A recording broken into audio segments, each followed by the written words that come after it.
They didn't call it the N-frame at the time. And then in the early 30s, they started experimenting. Elmer Keith was experimenting, Phil Sharp, others with that cartridge, trying to get the most out of it, especially since it was in a big, heavy gun. Okay, wasn't going to maybe blow it up.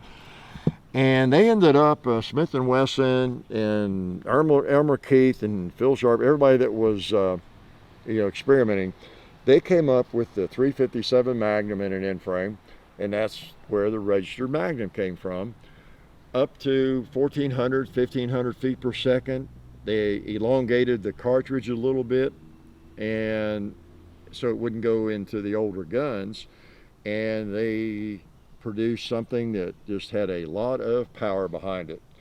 And you can see this Model 27 and this registered Magnum are very, very, very similar. They're the same N-frame, and they look a lot alike, right? So big old N-frames that fire a 38 caliber round, and a 357 Magnum.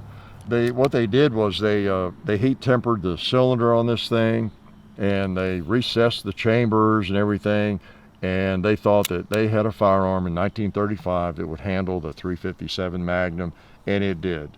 And they did make a lot of these, 5, 6, 7,000 of them. You ordered them special order. They were expensive, and you won't see a lot of registered Magnums. This is kind of a holy grail of the 357 Magnum, because it was the first one, and they really did it up. You see from the check ring, and there were lots of options on these guns. Look at that hammer. It's pretty wild, the serrations on that. So I'm really fortunate to be able to shoot one of these. This, again, it's a little worn. It was carried by the New Hampshire State Police.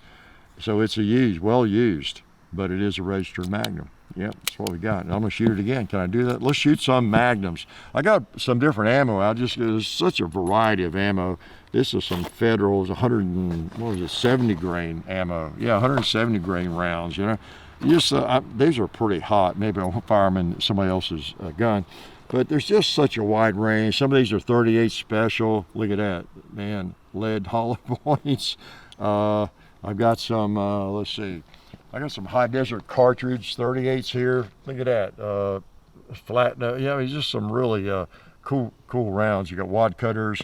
These are some of my hand loads, 357. These are 38 special cowboy loads from Steinel. Here's a semi-wad cutter 38 special from Steinel. This is some Underwood 357 Magnums. There's just so many options. In fact, where are some? I'll shoot some of these Magnums. How's that? Those come out of this box. Let's shoot some Magnum ammo. Very versatile cartridge. That's one reason it has survived, and it is so useful.